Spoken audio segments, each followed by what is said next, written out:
Hello and welcome to all my young friends जो intermediate में पढ़ रहे हैं और जो ये वीडियो देख रहे हैं कैलकुलस मेड इजी सीरीज में आप सबका स्वागत है। लास्ट वीडियो तक हमने अपना लिमिट्स का टॉपिक कवर किया। आज हम अपना एक नया टॉपिक शुरू करने जा रहे हैं। टॉपिक का नाम है कंटिन्यूटी। तो हम एक क्विक रिकैप कर लेते हैं अपनी लर्निंग्स का। हमने कहा कि कैलकुलस में हम कंटिन्यूअस चेंज की स्टडी करते हैं। चेंज की स्टडी करने के लिए हमको अलग अलग वेरिएबल्स के बीच में एक रिलेशनशिप चाहिए होता है और एक पर्टिकुलर रिलेशनशिप जिसमें के हर इंडिपेंडेंट वेरिएबल के लिए सिर्फ एक डिपेंडेंट वेरिएबल होता है, उसको हम कहते हैं फंक्शन। और कैलकुलस मेनली डिवोटेड है study of functions and limits के लिए। अब हमने ये कहा था कि फंक्शन में कुछ चेक्स होते हैं और पहला चेक था लिमिट। लिमिट हम जब निकालते हैं जब किसी पर्टिकुलर वैल्यू ऑफ एक्स के लिए फंक्शन इनडिटर्मिनेट फॉर्म एज्यूम कर लेते हैं। इसके बाद दूसरा चेक जो है फंक्शन का वो है कंटिन्यूटी और उसके बाद डिफरेंशिएबिलिटी। तो डिफरेंशिएबिलिटी बाद में हम डिस्कस करेंगे। अब हम डिस्कस करेंगे कंटिन्यूटी। तो कंटिन्यूटी का क्या मतलब है? जैसा कि वर्ड से क्लियर है कि कोई चीज कंटिन्यूअस है, उसमें कोई गैप या ब्रेक नहीं है। यही मतलब यहां पर कंटिन्यूटी से है फंक्शन की। तो इसकी जो डेफिनेशन है कि फंक्शन को कंटिन्यूअस कब कहा जाता है? जब उसको हम बगैर पेंसिल उठाए हुए ड्रॉ कर सकें, नहीं तो फंक्शन डिसकंटिन्यूअस होता है। अब देखिए, अगर मैं यहां पर ये ड्रॉ कर रहा हूं लाइन, तो ये कंटिन्यूअस है, मुझे पेंसिल उठाने की जरूरत नहीं पड़ी। लेकिन अगर मैं इस तरह से जाऊं और फिर यहाँ यहाँ इस गैप में मुझे पेंसिल उठाने की जरूरत पड़ेगी, या मान लीजिए ऐसे हो और यहाँ ऐसे, तो इस गैप में मुझे पेंसिल उठाने की जरूरत पड़ेगी। तो ये दोनों फंक्शन कंटिन्यूअस नहीं होंगे। ठीक है? इसको इस तरह से भी कह सकते हैं कि फंक्शन कंटिन्यूअस जब होता है जब उसके ग्राफ में कोई होल्स या ब्रेक नहीं होते। तो इसकी कुछ एग्जांपल्स ऑलरेडी मैंने आपको बताई हैं। अगर कंटिन्यूअस फंक्शंस को के कर्व देखें तो वो किस इस तरह से हो सकते हैं। देखिए, लाइन है, कोई ब्रेक नहीं है, या ये इस तरह से जिगजैग कर्व है, कोई ब्रेक नहीं है। लेकिन डिसकंटिन्यूअस फंक्शन अगर हो तो वो कुछ ऐसे हो सकता है कि ये लाइन आई और ऐसे गई। अब यहाँ एक छोटा सा गैप है, ब्रेक है, ये बहुत छोटा हो सकता है, बिल्कुल एक पॉइंट ब्रेक गैप हो सकता है। हमको बड़ा करके दिखाना पड़ता है, अदरवाइज मैं पॉइंट को तो नहीं ड्रॉ कर सकता। तो मैंने सिर्फ दिखाने के लिए बड़ा बनाया है। या मान लीजिए ऐसे हो, कर्व आया और उसके बाद ये इसने एक जंप ले ली। तो ये दोनों केसेस में जो है वो कर्व जो है, यानी ग्राफ जो है, इसके डिस मतलब फंक्शन के डिसकंटिन्यूअस है, यहां पर भी और यहां पर भी, और ये जो है हमारे कंटिन्यूअस है। तो ये तो आपको पिक्टोरियली हमने समझाया, फंक्शन के ग्राफ से समझाया। अब सवाल ये होता है कि मैथमेटिकल कंडीशन क्या होनी चाहिए किसी फंक्शन की कि वो कंटिन्यूअस हो। ये एक फंक्शन का ग्राफ है। अब मैं यहां क्वेश्चन करता हूं कि क्या ये फंक्शन कंटिन्यूअस है? तो आप में से कोई भी देखते ही बता देगा नहीं। क्यों? क्यों नहीं कंटिन्यूअस है? क्योंकि इसके अंदर एक जंप है और राइट लिमिट इसकी, यानी अगर आप राइट में देखिएगा तो C1 है और लेफ्ट को जाके देखिएगा तो C2 है, और C1 C2 बराबर नहीं है। तो फंक्शन क्या है? डिसकंटिन्यूअस। ये कोई भी देख के बता देगा। ठीक है। अब दूसरी एग्जाम्पल, यहां पर तो राइट लिमिट और लेफ्ट लिमिट दोनों सी है। अब फंक्शन कंटिन्यूअस है कि नहीं?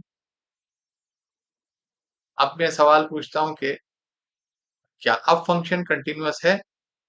आपका जवाब होगा नहीं। क्यों? तो आप कहेंगे कि राइट हैंड लिमिट और लेफ्ट हैंड लिमिट तो बराबर है, लेकिन यहाँ पर एक गैप है, ये देखिए, ये बहुत छोटा सा गैप है, एक पॉइंट गैप है, थोड़ा बड़ा करके बनाया है।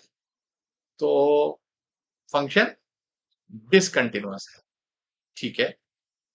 अब मैं सवाल करता हूं कि इस फंक्शन को कंटिन्यूअस कैसे बनाया जाए। अगर हम ये गैप को फिल कर दें, बिल्कुल पॉइंट है, तो फंक्शन क्या हो जाएगा? कंटिन्यूअस। भाई एक कर्व ऐसे आ रहा है और यहाँ छोटा सा बहुत सा गैप है और बाद में ऐसे चले जा रहा है। अगर इस गैप को मैं फिल कर दूं तो फंक्शन क्या हो जाएगा? कंटिन्यूअस हो जाएगा। तो by filling the gap this function can be made continuous. तो गैप कैसे भरे?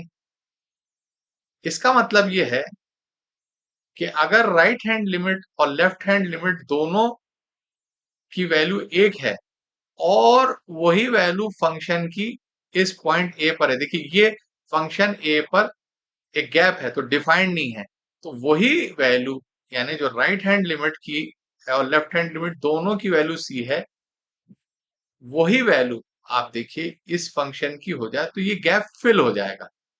ये पॉइंट पर आपका कर्व एग्जिस्ट करेगा, तो क्या होगा? ये फंक्शन कंटिन्यूअस हो जाएगा।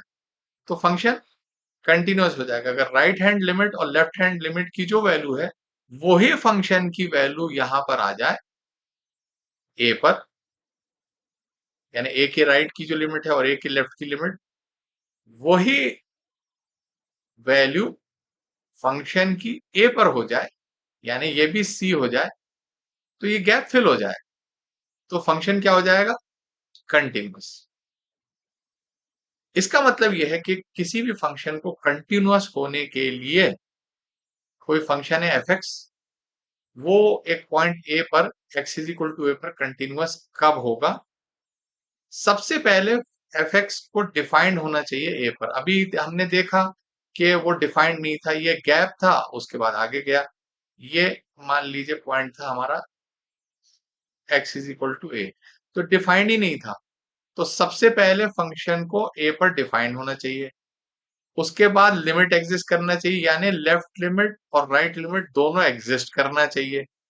तीसरी चीज यह है कि ये दोनों बराबर होना चाहिए, लेफ्ट लिमिट और राइट लिमिट, और यही ए पर जो फंक्शन की वैल्यू है उसके बराबर होना चाहिए। या हम यूं कह सकते हैं कि जो लिमिट है वो फंक्शन की ए पर वैल्यू के बराबर होना चाहिए। इसको हम बजाय लेफ्ट लिमिट और राइट लिमिट लिखने के बजाय हम ये लिख देते हैं कि एक्स टेंडिंग टू यानी ए पर लिमिट। इसका मतलब ही होगा कि राइट और लेफ्ट लिमिट दोनों बराबर होंगी तभी लिमिट एग्जिस्ट करेगी। ये दोनों की वैल्यू एफ ए के बराबर होनी चाहिए, तभी फंक्शन कंटिन्यूअस होगा। फंक्शन ए पर डिसकंटिन्यूअस कब होगा? जब इन दोनों राइट और लेफ्ट लिमिट में से जो है अगर एक या दोनों नहीं एग्जिस्ट करती, तब डिसकंटिन्यूअस हो जाएगा। अगर ये दूसरा केस है, ये एग्जिस्ट तो करती हैं लेकिन ये बराबर नहीं है, जैसे हमने देखा थोड़ी देर पहले, राइट लिमिट भी है लेफ्ट लिमिट भी है लेकिन बराबर नहीं है, तब भी डिसकंटिन्यूअस होगा। और तीसरा केस क्या हो सकता है? वीडियो पॉज करके सोचिए। आई थिंक कुछ लोगों ने जरूर सही गेस किया होगा।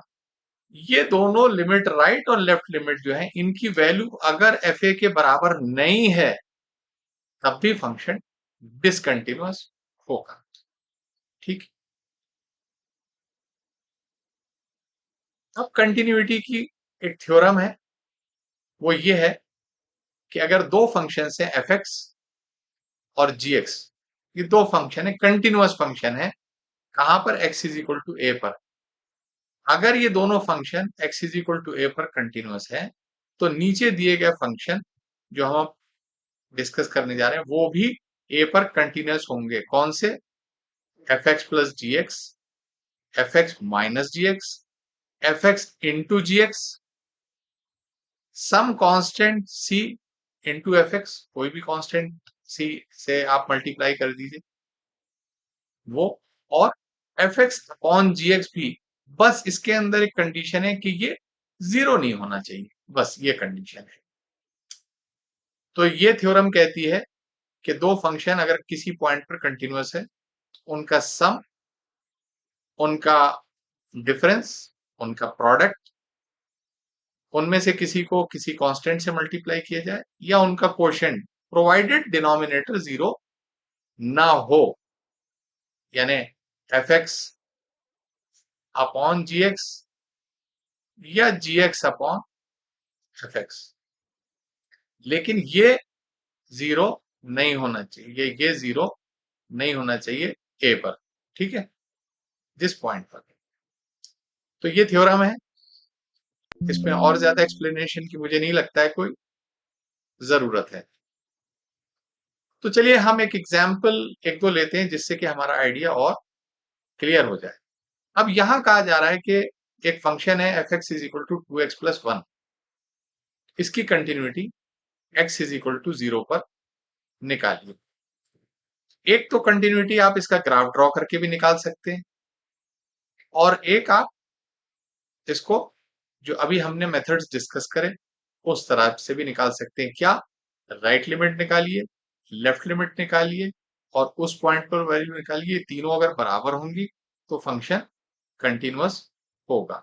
तो इसका हम ग्राफ ड्रॉ करके भी देखेंगे बाद में, लेकिन पहले हम, तो पूछ रहा है x इज इक्वल टू 0 पर, तो कंडीशन क्या होना चाहिए? F x limit x tending to 0 plus right limit बराबर होना चाहिए limit x tending to 0 minus f x, ये बराबर होना चाहिए एफ जीरो के। ये तीनों वैल्यूज अगर बराबर हैं तो फंक्शन कंटिन्यूअस होगा। एफ जीरो किसके बराबर है? 2 इंटू 0 प्लस 1 बराबर 1। एफ एक्स यानी right limit, limit x tending to 0 plus, इसको हम लिखते हैं limit h tending to 0 f x plus h, यहां लिखेंगे हम 0 प्लस एच, ये बराबर होगा 2 0 plus h plus 1 limit h tending to 0, और ये भी बराबर होगा 1 के। लेफ्ट लिमिट होगी limit h tending to 0 f 0 minus h, ये बराबर हो जाएगी limit h tending to 0 two 0 minus h plus 1, और जब h की वैल्यू आप 0 रखेंगे तो ये भी 1 होगी। तो आप देखिए, right limit, right hand limit बराबर लेफ्ट हैंड लिमिट बराबर 1, और यही बराबर है एफ जीरो के, यानी 0 पर फंक्शन की वैल्यू। तो ये हो गया कंटिन्यूअस। और इसमें एक और चीज भी आप देख सकते हैं, इसको हम लिख सकते हैं y is equal to 2x plus 1। इसका मतलब है minus 2x plus y is equal to 1, x upon minus half plus y upon 1 is equal to 1। तो ये वो लाइन है जो x एक्सिस पर माइनस हाफ का इंटरसेप्ट काटती है और y पर 1 का। तो x एक्सिस पर माइनस हाफ यानी यहां, और y एक्सिस यहां, तो ये लाइन ऐसे जाती है। तो आप देख सकते हैं कि ये लाइन 0 पर जब हम पूछ रहे थे कंटिन्यूअस है। ग्राफ से भी हम देख सकते हैं, और वैसे भी लेफ्ट और राइट लिमिट और फंक्शन की 0 पर वैल्यू निकाल के हमने देखा कि एक ही आ रही थी। तो ये फंक्शन जो है वो कंटिन्यूअस है, तो फंक्शन इज कंटिन्यूअस। तो हम ग्राफ से भी देख सकते हैं, और जो कंटिन्यूटी निकालने वाला मेथड है उससे भी देख सकते हैं। तो चलिए दूसरी एग्जांपल लेते हैं।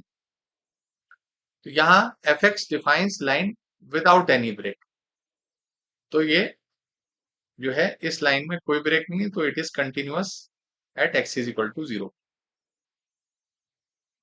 दूसरा example, f x is equal to x square minus one upon x minus one. इसकी हमें कंटिन्यूटी टेस्ट करने को कहा जा रहा है at x is equal to 1।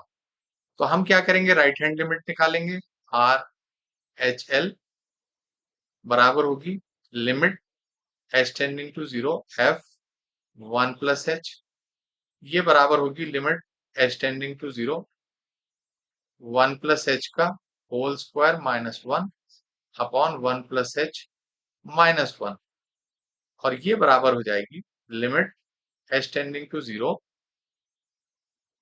1 plus 2h plus h square minus 1 upon, ये कट जाएगा अपॉन h हो जाएगी, और यहाँ 1 भी कट जाएगा, ये बराबर हो जाएगी, h कॉमन निकाल के आप काट दीजिएगा तो लिमिट h टेंडिंग टू 0, ये h इसका स्क्वायर कट जाएगा 2 प्लस h, और ये बराबर हो जाएगी 2। लेफ्ट हैंड लिमिट ये बराबर होगी limit h tending to 0 f 1 minus h, ये बराबर हो जाएगी limit h tending to 0 1 minus h का whole square minus 1 upon 1 minus h minus 1, और ये बराबर हो जाएगी limit h tending to 0 1 minus 2h plus h square minus 1 upon, ये कट जाएगा यहाँ पर माइनस h, और यहाँ ये भी कट जाएगा, अब माइनस h कॉमन निकल के आपका कटेगा तो लिमिट h टेंडिंग टू 0 ये हो जाएगा 2 माइनस h, और जब h को 0 रखेंगे तो इसकी वैल्यू भी 2 है। तो राइट हैंड लिमिट और लेफ्ट हैंड लिमिट दोनों बराबर हैं, एग्जिस्ट भी करती है, बराबर है। अब हम फंक्शन की वैल्यू 1 पर देखेंगे तो f1 ये बराबर हो जाएगी 1 स्क्वायर माइनस 1 अपॉन 1 माइनस 1 बराबर 0 अपॉन 0, ये फॉर्म आ गई हमारी इनडिटरमिनेट।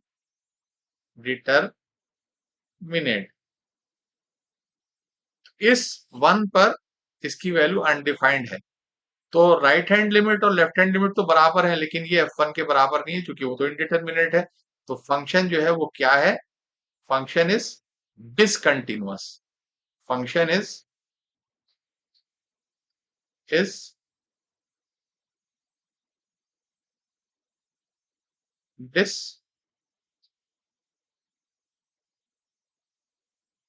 ठीक। तो चलिए इसका ग्राफ भी हम ड्रॉ करके देखते हैं। इसको हम लिख सकते हैं y is equal to x square minus 1 upon x minus 1, तो ये बराबर हो जाएगा, इसको आप 1 का स्क्वायर अगर लिखेंगे तो x minus 1 into x plus 1 upon x minus 1।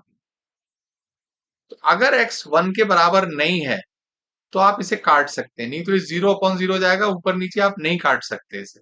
इसका मतलब है जब तक x 1 नहीं है इसको हम ऐसे लिख सकते हैं y is equal to x plus 1। इसका मतलब minus x plus y is equal to 1, x upon minus 1 plus y upon 1 is equal to 1। ये उस लाइन की इक्वेशन है जो एक्स एक्सिस पे माइनस 1 और वाई एक्सिस पे 1 का इंटरसेप्ट काटती है ऐसे, लेकिन x इज इक्वल टू 1 पर डिफाइंड नहीं है। हमने बताया कि अगर x की वैल्यू 1 होगी तो आप इसे ये काट नहीं सकते, तो यहाँ एक गैप है इसके अंदर। तो फंक्शन जो है वो there is a break at x is equal to 1, hence it is discontinuous at x is equal to 1। तीसरा एग्जाम्पल लेते हैं, यहां पर हमारा फंक्शन ऐसा है x is equal to less than 0 पर 1 है, x इज ग्रेटर देन 0 पर माइनस 1 है, तो राइट हैंड लिमिट बराबर होगी f, यहां पर हमसे कहा जा रहा है कि इसकी continuity x is equal to 0 पर निकालिए, तो 0 plus h limit h tending to 0, तो जब 0 से ज्यादा होगा तो ये रीजन आ जाएगा, यहाँ तो कांस्टेंट है तो लिमिट निकालने की जरूरत नहीं, सीधा माइनस 1 हो जाएगा। लेफ्ट हैंड लिमिट वो बराबर हो जाएगा limit h tending to zero, zero minus h, और जीरो से कम होने पे इसकी वैल्यू है +1। तो यहां पर भी कांस्टेंट है, तो हमें लिमिट निकालने की जरूरत थी। तो right hand limit is not equal to left hand limit, और एफ जीरो यानी जीरो पर जो वैल्यू है वो लेस देन और इक्वल टू जीरो पर 1 है, तो +1। तो राइट हैंड लिमिट -1 है, लेफ्ट हैंड लिमिट +1 है, और जीरो पर वैल्यू +1 है। तो ये दो वैल्यूज तो बराबर है, लेकिन तीसरी वैल्यू के लिए यानी राइट हैंड लिमिट के बराबर नहीं है। तो हम लिख सकते हैं कि f0 is equal to left hand limit, but this is not equal to right hand limit. तो ये तीनों बराबर होना चाहिए, तभी हमारा फंक्शन कंटिन्यूअस होगा। तो ये फंक्शन क्या हो गया? डिसकंटिन्यूअस हो गया फंक्शन। और अगर आप इसका ग्राफ ड्रॉ करेंगे, तो चलिए इसका ग्राफ ड्रॉ करते हैं। For x is greater than 0, y is equal to -1। y is equal to -1 वो लाइन है जो x एक्सिस के पैरेलल है और y एक्सिस पर -1 को पर मीट करती है। और x इज लेस देन और equal to 0, y is equal to +1। ये वो लाइन है जो x एक्सिस के पैरेलल है और उससे 1 के डिस्टेंस पर है, पॉजिटिव साइड पर। तो ये जब लेस देन 0 है तो लाइन जो है y इज इक्वल टू 1, ये देखिए रेड में हमने शो करी, लेकिन ये सिर्फ यहां तक है, 0 तक, जब तक x की वैल्यू 0, और जैसे ही x की वैल्यू 0 से ज्यादा हो गई तो ये वाली लाइन हो गई y इज इक्वल टू -1, ये लाइन। तो आपने देखा कि ये डिसकंटिन्यूअस है फंक्शन, ठीक। तो function define broken line with a break at x is equal to 0, इसलिए फंक्शन जो है वो x इज इक्वल टू 0 पर डिसकंटिन्यूअस है। तो देखिए हमने 3 केसेस डिस्कस करे। एक केस के अंदर x इज इक्वल टू 0 पर हमें कहा जा रहा था, तो f0 बराबर है f x limit x tending to 0 plus यानी राइट हैंड लिमिट, और यही बराबर है limit x tending to 0 minus f x, या इसको हम ऐसे भी लिख सकते हैं यानी राइट हैंड लिमिट बराबर लेफ्ट हैंड लिमिट। तो ये फंक्शन कंटिन्यूअस था। दूसरे केस के अंदर राइट हैंड लिमिट बराबर लेफ्ट हैंड लिमिट के थी, मगर ये उसकी वैल्यू 1 पर जो आ रही थी, f1 पर, उसके बराबर नहीं थी, क्योंकि वहां इंडिटरमिनेट फॉर्म आ रही थी, तो फंक्शन डिसकंटिन्यूअस हो गया था। तीसरे केस के अंदर राइट लिमिट ये जो है वो लेफ्ट हैंड लिमिट के ही बराबर नहीं आ रही थी, हालांकि लेफ्ट हैंड लिमिट जो है वो बराबर f0 के थी, यानी 0 पर हम इसकी, लेकिन वो राइट हैंड लिमिट के बराबर नहीं थी, तो ये फंक्शन डिसकंटिन्यूअस था। तो मुझे उम्मीद है कि इन एग्जाम्पल से आपको कंटिन्यूटी का आइडिया लग गया होगा, क्लियर हो गया होगा। तो अब हम कुछ क्वेश्चन सॉल्व करते हैं ताकि सब्जेक्ट में और हमको क्लैरिटी हो सके। तो पहला क्वेश्चन लेते हैं हम, ये है कि फंक्शन दिया हुआ है f(x) बराबर x plus 1 when x is less than 1, बराबर 2x when x is between 1 and 2, and is equal to 1 plus x square when x is greater than or equal to 2। तो इसकी कंटिन्यूटी 1 और 2 पे हमें चेक करनी है। तो पहले हम इसे 1 पे करते हैं, at x is equal to 1। तो f1 किसके बराबर होगा? ये वाली रेंज में आ जाएगा, because x is less than और इक्वल टू 1, बराबर होगा, x की जगह 1 रखें, 1 प्लस 1 बराबर 2। उसके बाद राइट हैंड लिमिट बराबर होगी limit h tending to 0 f 1 plus h, और 1 प्लस h इस रीजन में आ जाएगा। ये बराबर होगी limit h tending to 0 2 into 1 plus h बराबर हो जाएगा 2। लेफ्ट हैंड लिमिट बराबर हो जाएगी limit h tending to 0 f 1 minus h, ये बराबर हो जाएगी, और 1 माइनस h जो है 1 से कम, ये इस रीजन में आ जाएगा। फंक्शन की वैल्यू है x प्लस 1, तो x की जगह 1 माइनस h रखिए, limit h tending to 0 1 minus h plus 1, और ये बराबर 2। तो राइट हैंड लिमिट बराबर लेफ्ट हैंड लिमिट बराबर f1, यानी 1 पर राइट हैंड लिमिट और लेफ्ट हैंड लिमिट और 1 पर वैल्यू तीनों बराबर हैं, तो फंक्शन जो है वो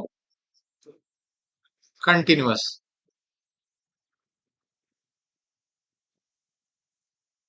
eight x is equal to 1 और at x is equal to 2 f2 बराबर होगा, जब x की वैल्यू 2 है तो फंक्शन डिफाइंड है 1 प्लस एक्स स्क्वायर, मतलब 1 plus 2 square is equal to 5। Right hand limit at 2 बराबर होगी f 2 plus h, limit h tending to 0, तो 2 प्लस h इस रीजन में आएगा। फंक्शन डिफाइंड है 1 plus x square, limit h tending to 0 1 plus 2 plus h का whole square, और जब आप लिमिट लगाएंगे तो ये भी 5 के बराबर होगी। लेफ्ट हैंड लिमिट बराबर होगी limit h tending to 0 f 2 minus h, और 2 माइनस h यानी 2 से कम पे फंक्शन डिफाइंड है fx is equal to 2x, तो ये बराबर हो जाएगी limit h tending to 0 2 into 2 minus h, और ये बराबर हो जाएगी 4 के। तो इसका मतलब है ये इम्प्लाइज करता है right hand limit is not equal to left hand limit. Right hand limit हमारी 5 है, लेफ्ट हैंड लिमिट 4 है, और वैल्यू जो है वो 2 पर 5 है, तो यही बराबर नहीं हुई तो फंक्शन जो है वो डिसकंटिन्यूअस